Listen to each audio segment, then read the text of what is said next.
ಎಲ್ರಿಗೂ ನಮಸ್ಕಾರ. ನೋಡಿ, ಇವತ್ತಿನ ಡಿಸ್ಪ್ಯಾಚ್ ಏನೇನಿದೆ ಅಂತ ಹೇಳ್ತೀನಿ. ರಸಮ್ ಪೌಡರ್ ಇದೆ. ರಸಮ್ ಪೌಡರು 1 kg ಅಷ್ಟು ರಸಮ್ ಪೌಡರು, ಮತ್ತು ಸಾಂಬಾರ್ ಪೌಡರ್ 1 kg ಇದೆ. ಇದು ಬೇರೆಯವರಿಗೆ ಮತ್ತು ಇದು ಬೇರೆಯವ್ರಿಗೆ, ಅಂದರೆ ಇದು 2 ಸೇರಿ 1 kg, ಅಂದರೆ ಪ್ಯಾಕ್ ಇಡ್ಸಲ್ಲ ಅಂತೇಳಿ 2ಕ್ಕೆ ಹಾಕಿರ್ತೀನಿ.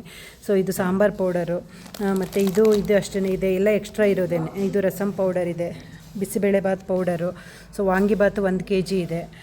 ಇದು ಬಿಸಿಬೇಳೆಬಾತು ಎಕ್ಸ್ಟ್ರಾ ಪ್ಯಾಕ್ಗೆ ಅದಕ್ಕೆ ಹಾಕಿದ್ದೀನಿ. ಉಪ್ಪಿಟ್ಟು, ಚಿಲ್ಲಿ ಪೌಡರ್ ಇದೆ.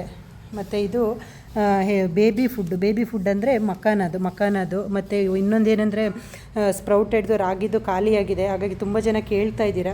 ಸ್ವಲ್ಪ ನನಗೆ 1 ವೀಕ್ ಟೈಮ್ ಕೊಡಿ, ಪ್ರಿಪೇರ್ ಶುರು ಮಾಡ್ತೀನಿ ನಾಳೆಯಿಂದ. ಯಾಕೆಂದರೆ ಬಿಸಿಲಿರಲಿಲ್ಲ, ಹಾಗಾಗಿ ಇವಾಗ ಯಾಕೆಂದರೆ ಮಿಲೆಟ್ಸ್ ಪ್ರಿಪೇರ್ ಮಾಡ್ತಾಯಿದ್ದೀನಿ. ಹಾಗಾಗಿ 1 ವೀಕು ಟೈಮ್ ತೊಗೊಂಡು ನಾನು ಬೇಬಿ ಫುಡ್ಡು ಅದು ಪ್ರಿಪೇರ್ ಮಾಡಿ ಕಳಿಸ್ಕೊಡ್ತೀನಿ. ಮತ್ತು ಇದು ಗೊಜ್ಜವಲಕ್ಕಿ ಇದೆ. ಅದರ ಜೊತೆಗೆ ಇದು ಗೊಜ್ಜವಲಕ್ಕಿ, ಆದರೆ ಇದು ತುಂಬ ಖಾರ ಕಡಿಮೆ ಇರೋದು. ಅವರು ಖಾರ ಬೇಡಪ್ಪ ಅಂತ ಹೇಳಿದ್ರು, ಹಂಗಾಗಿ ಒಂದು 3 kg ಸಪ್ರೇಟ್ ಮಾಡಿದ್ದೀನಿ. ನೋಡಿ, ಇದು ಶುರುವಾಗ್ತದೆ, ಹೊಸ ಬ್ಯಾಚ್ ಇವಾಗ ಶುರುವಾಗಿದೆ. ಈಗ ಜಸ್ಟ್ ಇದು 2 ದಿನಕ್ಕೆ ಇಷ್ಟು ನಮಗೆ ಉರಿಯೋಕ್ಕೆ ಆಗಿರೋದು. ಇನ್ನೂ ಆಲ್ಮೋಸ್ಟ್ 1-2 ಟಬ್ಬಷ್ಟು ಮಾಡಬೇಕು. ಇನ್ನು ಕಾಳುಗಳು ತುಂಬ ಇದೆ, ಸೊ ಉರಿಯೋದು. ಇವಾಗ ಮೇಯ್ನಾಗಿ ಎಷ್ಟೆಷ್ಟು ನನ್ನ ಪ್ರಿಪ್ರೇಷನ್ ಎಷ್ಟಿತ್ತು ಅದನ್ನಷ್ಟೇ ಮಾಡಲಿಕ್ಕಾಗಿರೋದು. ಇನ್ನು ತುಂಬ ಇದೆ, ಈಗಲೂ ನಡೀತಾ ಇದೆ. ಸೊ ಹಾಗಾಗಿ ಯಾಕೆಂದರೆ 1 ದಿನಕ್ಕೆ ಆಗಲ್ಲ, ನಾವು ಮನೆಯಲ್ಲಿ ಮಾಡೋದ್ರಿಂದ. ನೋಡಿ, 1 ದಿನಕ್ಕೆ ಇದು 2 ದಿನದಿಂದ ಇಷ್ಟು ಹುರಿದಿಟ್ಟಿರೋದು ನಾವು.